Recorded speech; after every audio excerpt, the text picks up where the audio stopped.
Hola a todos. Este video corresponde al segundo tema de la asignatura que es Java.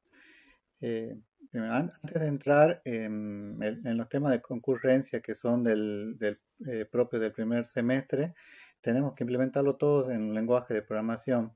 Para poder hacer las pruebas y la práctica de la cátedra optamos por elegir Java, digamos. Bueno, y trabajamos con una IDE Eclipse, una IDE llamada Eclipse. ¿Cuáles son las características que tiene este lenguaje de programación Java? Ustedes ya en otras materias ya deben haber visto, digamos, los fundamentos básicos de programación, pero acá es necesario que lo implementemos. Eh, los alumnos de ingeniería informática no tienen en su currícula muchas materias de programación, pero es necesario que conozcan y que comprendan los conceptos básicos de programación para que puedan realizar correctamente las tareas que se van a pedir. Primero, la característica principal de Java es que es independiente del hardware. Cuando se diseñó Java, la idea era que simplemente para cualquier tipo, lo que yo desarrolle, digamos, puede implementarse o para un celular o para trabajar en una PC o en cualquier otro tipo de hardware, digamos. Eso es lo que se busca con Java. Tiene que estar orientado a objetos, que es lo que habíamos visto en la clase anterior, digamos, tiene que ya tener implícita o incorporada todo lo que es la herencia.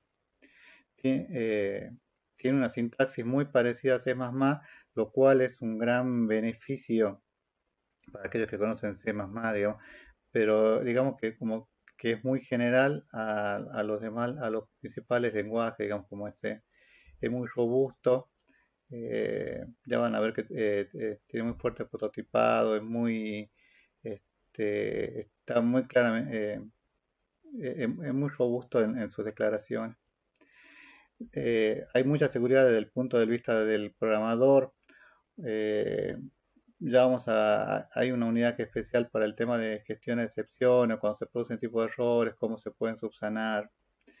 Admite solo herencia múltiple y esto es importante que lo tengan en cuenta porque la clase anterior vimos lo que era la herencia múltiple y en Java no está soportado, solo se permite herencia simple, digamos. Un padre puede heredar a uno o más hijos y pueden ser los atributos, los métodos. Y hay una seguridad desde el punto de vista del usuario de aplicaciones, ya que todo se ejecuta bajo una máquina virtual o JVM.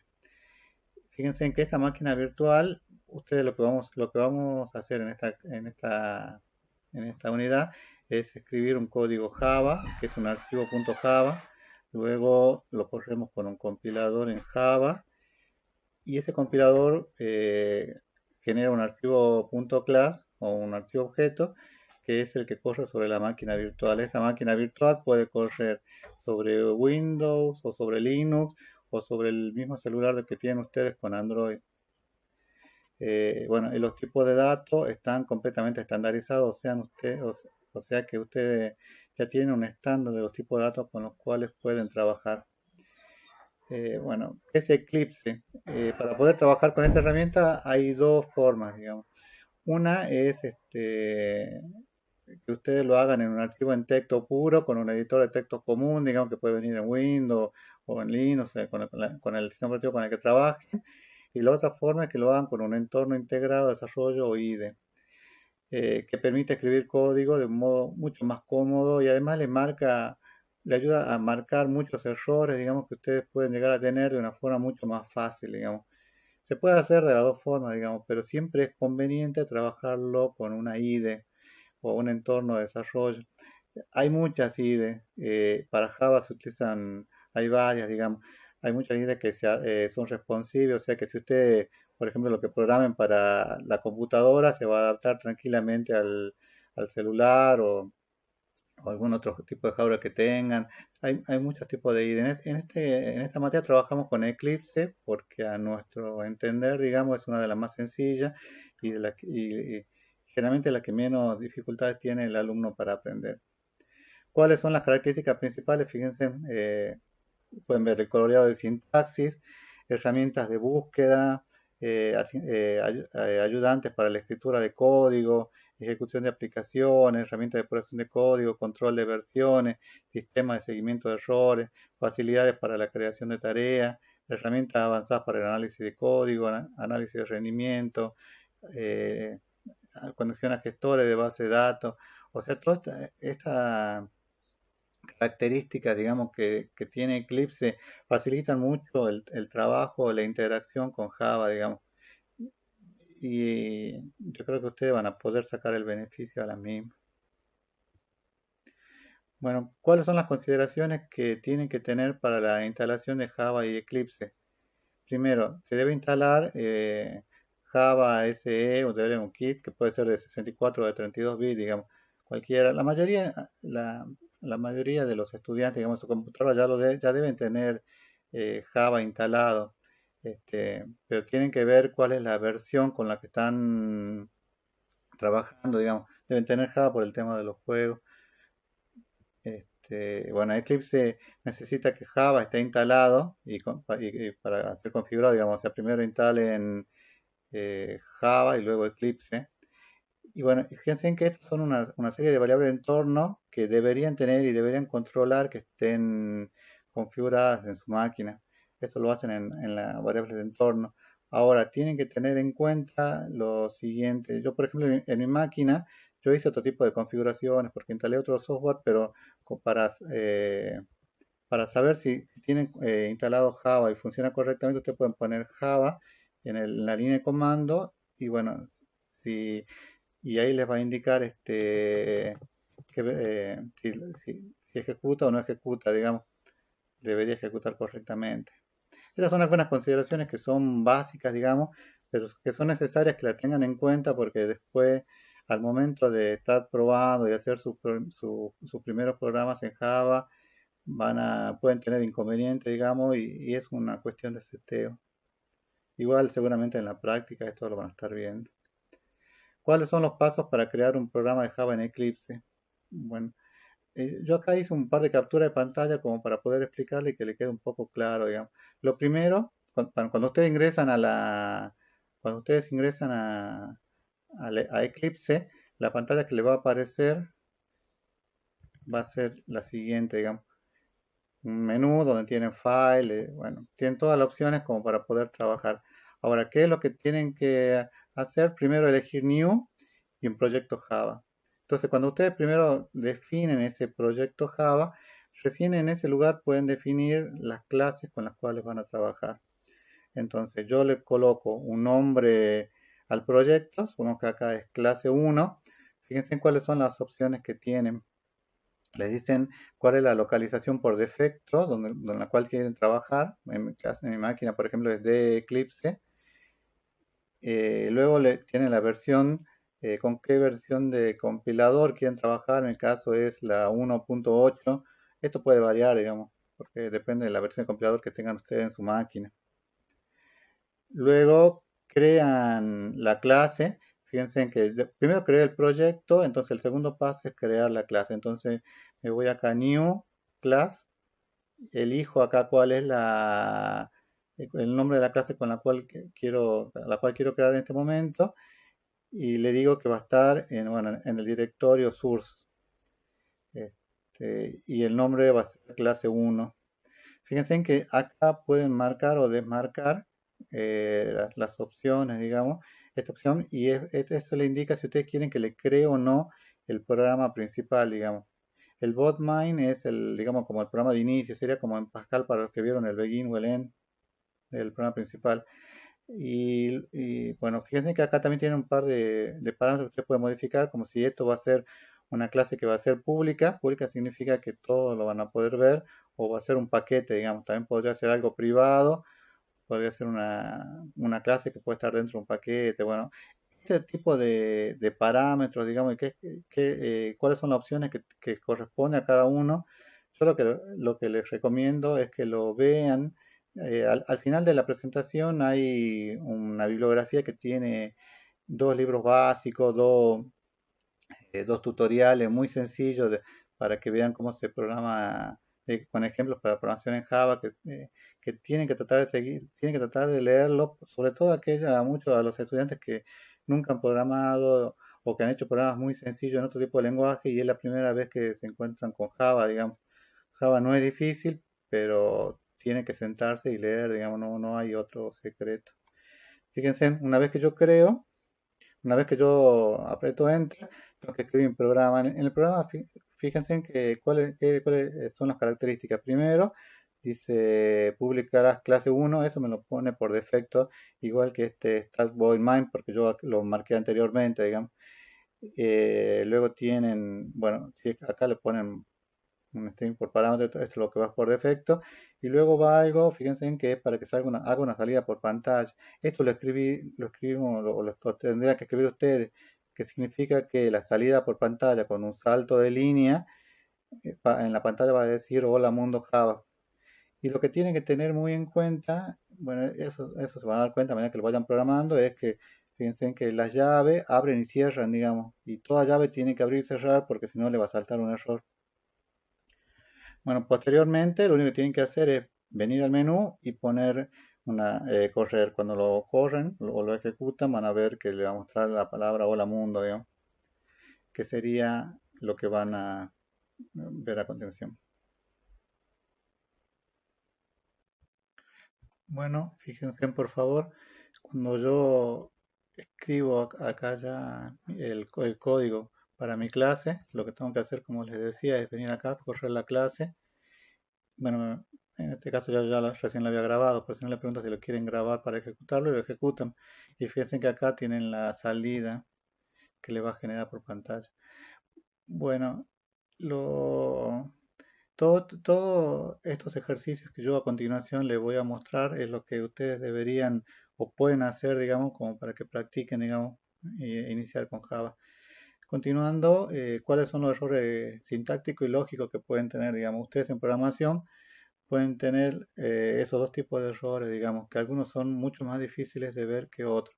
Fíjense que acá, por ejemplo, yo tengo la clase superficie cuadrado y tengo este programa donde defino superficie que es de tipo entero. Yo aquí estoy trabajando con esta librería que se llama Scanner, que es para el ingreso y salida por pantalla. Le pido que me ingrese el valor del cuadrado y luego hago una operación, bueno, acá leo el valor del lado, luego hago el cálculo correspondiente, que o sea que la superficie es igual a lado por lado, y que le digo que me muestre la superficie del cuadrado. Esto es un error sintáctico, porque fíjense en que Java distingue, digamos, yo acá superficie cuando la definí con minúscula, pero acá cuando quiero que me muestre, me va a mostrar con mayúscula, me va a mostrar la variable, me pide que me muestre esa variable, pero con mayúscula, lo cual es un error sintáctico, digamos, cometí un error al escribir el nombre de la variable.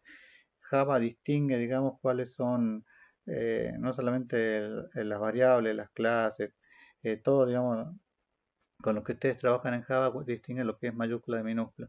Otro tipo de error que pueden tener es un error eh, lógico. Fíjense, por ejemplo, hacer el cálculo, pero que en vez, está bien, coloqué yo también acá superficie y está bien escrito, digamos, las dos están en minúsculas, pero acá le pongo superficie es igual a lado por lado por lado, lo cual corresponde a un error lógico, porque esto no sería la superficie, sino el volumen. Entonces tienen que tener cuidado a veces, muchas veces los errores lógicos son mucho más difíciles de ver que los errores sintácticos.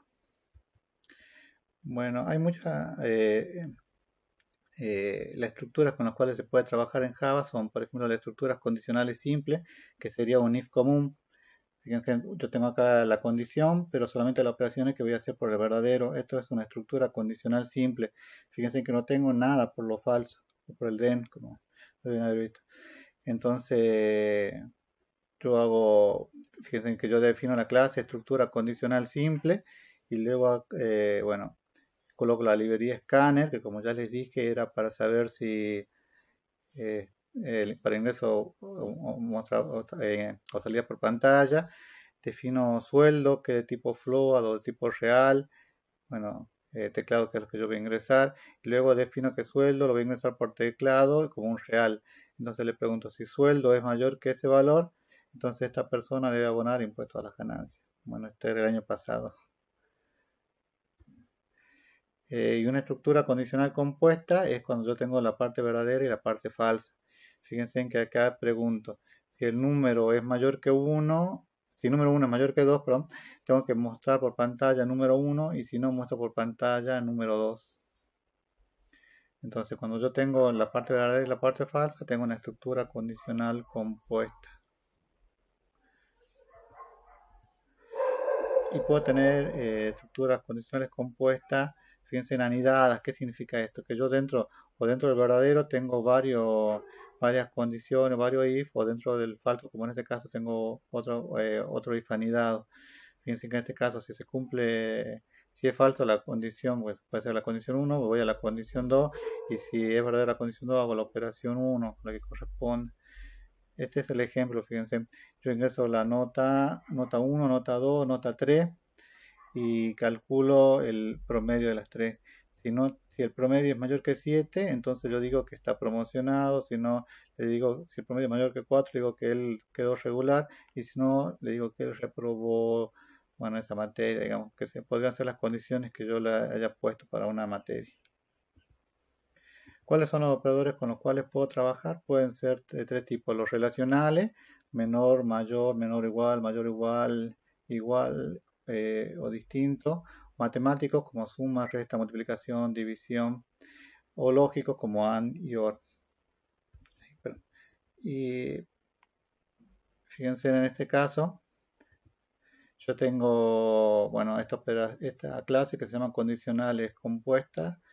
Y acá, bueno, ingresé de vuelta a la librería Scanner para poder mostrar o obtener salidas pantalla. Luego ingreso tres valores, número uno, número 2 y número 3 y digo, si número uno es mayor que número 2 y, fíjense que está, lo dan, perdón, número uno es mayor que número 3, entonces que me muestre por pantalla el número uno. Si no, bueno, hago otra vez un if anidado, si el número 2 es mayor que el número 3, me muestra el número 2 y si no, el número 3. Fíjense en que tienen que seguir, como ya les mencioné anteriormente, que todas las llaves, una llave que abre tiene que cerrar, digamos, porque si no lo hacen así, cuando vayan a programar van a tener inconvenientes. La estructura while, fíjense que acá hay de dos tipos.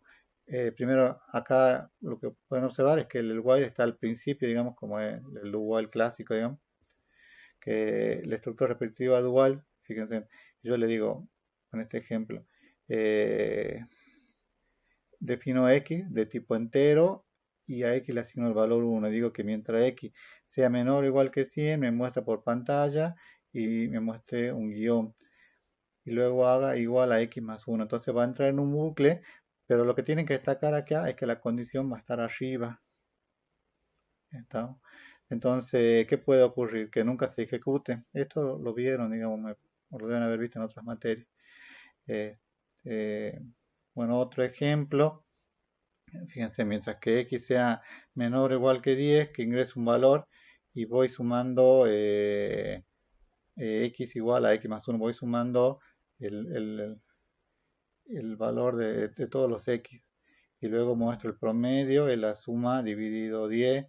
Bueno, este es un ejemplo, digamos, de cómo pueden aplicarlo. Lo que tienen que tener en cuenta es la condición, digamos, que la condición puede estar arriba, que es la estructura clásica del do while, o pueden tener un do while que es como un repeat until, o hasta que deben haberlo visto en otros lenguajes, donde la condición está abajo. Eh, ¿Cuál es la diferencia? Digamos que la condición está abajo, que por lo menos una vez se tienen que ejecutar todas las operaciones que están en ese ciclo. ¿Estamos? Por ejemplo, fíjense acá, el do, todas estas operaciones, al menos una vez se tienen que ejecutar, porque la condición está debajo. Es lo mismo, esto es un hasta que o un until, como deben haber visto en otros lenguajes.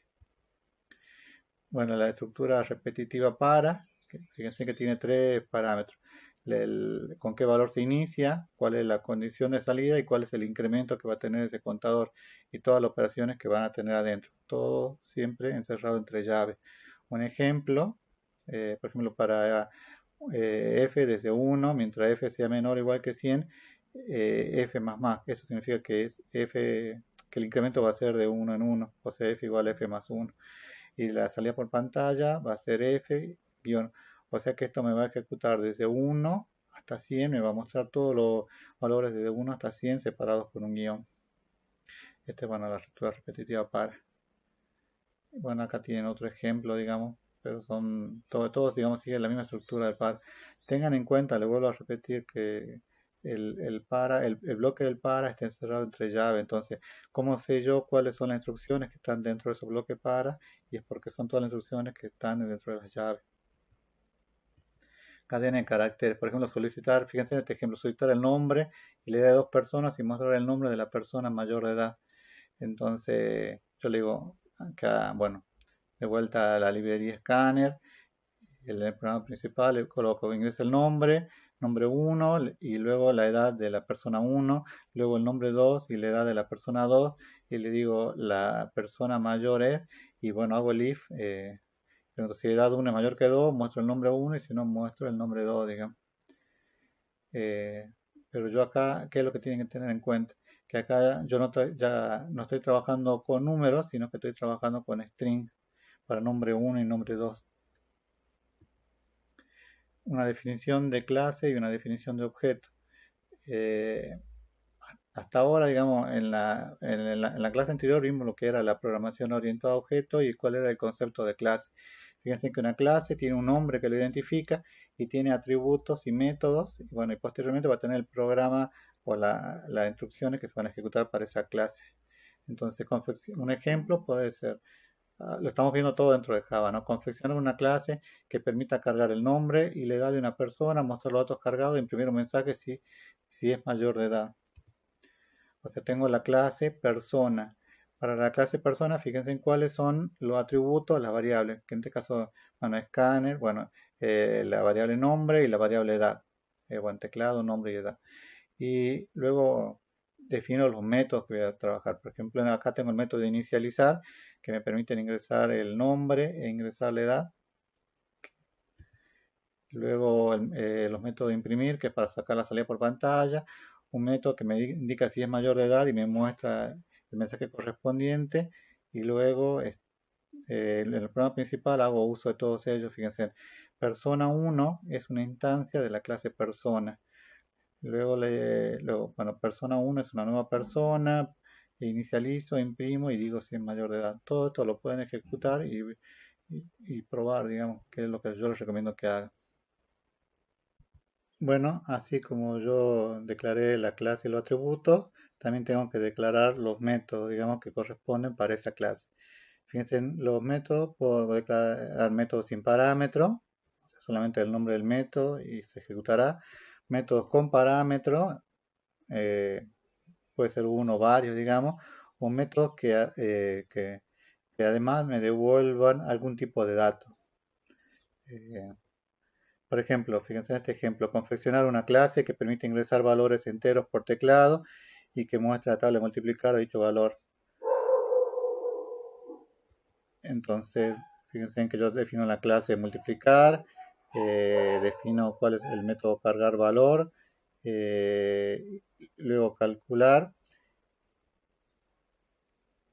y luego el programa principal. Lo que tienen que ver acá, fíjense en que en el calcular yo le estoy pasando b como parámetro. Y luego acá hace una serie de operaciones en el para, que era para lo que me pedía el problema, digamos, que me mostraba todos los valores hasta 10, digamos, los valores si yo estuviera multiplicando por 1, por 2, por 3, hasta 10. Bueno, y luego el programa principal que ejecuta todo eso. Un vector. Un vector es una estructura de datos que permite almacenar un conjunto de datos del mismo tipo. Ustedes, esto en otra materia o en otra asignatura ya lo vieron. Ahora vemos cómo se implementa esto en Java. Por ejemplo, yo tengo acá un vector de sueldo de 5 operarios. Fíjense en que Java tiene una característica, como sé, que los vectores inician desde cero. O sea que si yo tengo un vector de 5 elementos, como en este caso, va a ir desde 0 hasta 4. Luego, bueno, defino acá de vuelta la clase prueba vector. Y fíjense que acá yo tengo sueldo, que es un vector de tipo enteros, pero yo acá no le definí en este caso en particular cuántos sueldos puedo llegar a tener. Luego tengo el método cargar, que acá fíjense que ingreso los valores, que va a ser desde 0 hasta 5, o sea que va a ingresar de 0 a 4 en realidad. Luego imprimo de vuelta de 0 a 4 y el programa principal es que ejecuta o que trabaja con estos dos métodos que yo definí previamente. Por ejemplo, almacenar los sueldos del operario, se debe pedir la cantidad de sueldos a ingresar y luego crear un vector con dicho tamaño.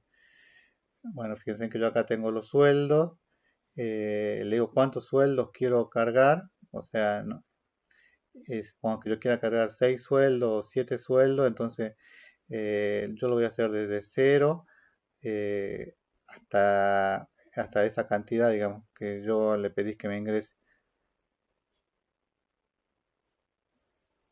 Luego imprimo y luego saco por pantalla. Hay vectores que se les llama vectores paralelos.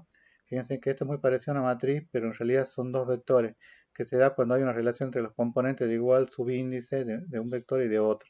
Por ejemplo, fíjense que acá la posición 0 del vector nombre corresponde a Juan y la posición 0 del vector edad corresponde, del 12 corresponde también a Juan. Eh, Acá la posición 2 del vector nombre es Marcos y la posición 2 del vector edad es 27. Y lo que me está diciendo acá es que hay una relación de Marcos que tiene 27 años, digamos. Entonces, la forma de hacerlo, fíjense, bueno, defino de vuelta la clase. Acá, fíjense que acá yo ya estoy trabajando, cuando estoy definiendo, le estoy definiendo que el vector va a tener 5 elementos, o sea que ya estoy restringiendo en ese momento, digamos, cuál es el tamaño que va a tener esos dos vectores. Y luego, bueno, acá le pido que me ingrese el nombre y la edad desde 0 hasta mientras que f sea menor que nombre, punto lengua, o sea, hasta la longitud que tenga ese vector que está definido. Bueno, y luego te pido que luego acá tengo otro método que me muestra cuáles son las personas mayores de edad. Y por último, el principal que me ejecuta estos métodos anteriores que yo definí. Una matriz, bueno, para el caso anterior era mucho más conveniente trabajar con una matriz. Y este concepto de matrices ya lo vienen incorporando ya también en otras asignaturas, que es una estructura de datos que permite almacenar un conjunto de datos del mismo tipo. Fíjense que con un único nombre se define la matriz por medio de dos subíndices, hace referencia a cada elemento. O sea, yo tengo filas y columnas, y el 50 corresponde a la fila 1, columna 1, mientras que el 7 corresponde a la fila 1, columna 5. Es una matriz de 3 filas por 5 columnas de tipo entero. Fíjense en cómo se trabaja cómo se define una matriz. A diferencia de un vector, se define con dos veces, digamos, la definición de corchete. Luego defino los métodos. El método cargar, donde ingreso fíjense que también es un para, y sería como un para anidado, digamos, un para dentro de otro para, un bucle dentro de otro bucle. Luego define el método imprimir para mostrar por pantalla, y el principal donde muestra esto, digamos. Bueno, el constructor de la clase. El constructor de la clase, esto lo vimos un poco en la clase anterior, dice que es un método que se ejecuta inicialmente y en forma automática. ¿Cuáles son las características? Toda clase tiene que tener un constructor para que yo pueda trabajar con el mismo. ¿Cuáles son las características? Fíjense, tiene el mismo nombre de la clase, o sea que si yo defino una clase sueldo, el constructor también se va a llamar sueldo. Es el primer método que se ejecuta en forma automática, no puede retornar datos, se ejecuta una única vez, o sea, cuando yo creo ese constructor, lo llamo una única vez, tiene por objetivo inicializar siempre los atributos. Por ejemplo, guardar los sueldos de 5 operarios en un vector, realizar la creación y carga del vector con el constructor. Entonces, fíjense, yo defino la clase operarios, este, bueno, los atributos que es teclado, sueldos, que es una variable de tipo entero, y el constructor tiene que llamarse de la misma forma. O sea, si la clase se llamaba operario, acá el constructor también te tiene que llamar operario. Fíjense en que Luego, bueno, acá hago una serie de operaciones. Bueno, sueldo es un vector de 5 enteros y le pido que me ingrese desde 0 hasta 4 todos los valores correspondientes a los sueldos. Luego imprimo por pantalla y bueno, muestro estas operaciones o estos métodos. ¿Qué es una herencia? La herencia dice que crea nuevas clases partiendo de clases existentes, que es el concepto que habíamos visto en la clase anterior y esa es una de las grandes ventajas que tiene Java comparado con otros lenguajes, que es su orientación a objetos. O sea, todos los atributos y métodos de la superclase o de la clase padre se pueden heredar a la clase hijo. Fíjense aquí, yo tengo la clase operación. La clase operación tiene como atributo teclado, valor 1, valor 2 y resultado. Entonces tengo una serie de métodos. Primero operación, que operación como ya dijimos es el constructor. Luego cargar 1, cargar 2, mostrar el resultado. Y bueno, luego viene suma. Si yo definí estas operaciones, estos métodos, digamos, para todas las operaciones, suma, fíjense que acá extiende o hereda de operación. O sea que suma es una subclase de operación. Y yo defino el método que es propio, operar, que el resultado es igual a valor 1 más valor 2. Luego también defino clase resta, que también hereda de operación. Y luego, bueno, que defino el propio operar, que el operar es diferente para la resta, donde le digo que el resultado va a ser igual a valor 1 menos valor 2. Y luego, en el programa principal, fíjense en que lo que hago es suma 1, bueno, que era de tipo suma, de la clase suma, no tiene definido el método cargar 1. ¿Y de dónde lo toma? De la clase padre o de la superclase, o sea que lo toma desde operación, porque heredó, digamos, cuando yo le puse aquí que heredaba de operación, entonces heredó todos los atributos y métodos de esa clase. El resultado de la suma es, bueno, y trabajo tranquilamente, digamos, porque porque yo ya definí, digamos, que esa clase heredaré esos atributos y esos métodos de la superclase. Bueno, esto, si viene por ahí a los estudiantes que ven por primera vez Java le cuesta y le va a costar, digamos, porque es adaptarse a un lenguaje y este es un lenguaje eh, profesional, digamos, muchos trabajos que se piden, digamos, que se hagan, se piden que se desarrollen con este tipo de lenguaje. eh, y es por eso también una de las lecciones que esta cátedra opta para que se trabaje con el mismo, digamos. Este, esta clase, digamos, es muy básica y no pretende, digamos, que se aprenda todo en una clase, digamos. Lo que tienen que hacer es ponerse a leer y a practicar, digamos. Estos ejemplos están sacados de estos dos tutoriales que tienen aquí, digamos, que ustedes pueden entrar, copian y lo ven, digamos, y los prueban en su máquina y van a ver que funciona y no tiene inconveniente. Pero también tiene una serie de libros que yo coloqué aquí, fíjense, Java 2, Aprenda Java construir en primero, desarrollo de un proyecto informático con tecnología Java, que estos libros son básicos, digamos, que ustedes lo tienen que leer porque si no los leen, a la gente que lo ve por primera vez le va a costar, digamos. Entonces, la mejor forma es que ustedes se adapten, digamos, a que ustedes lean, digamos. Así que, bueno, cualquier duda en la práctica van a seguir viendo esta temática.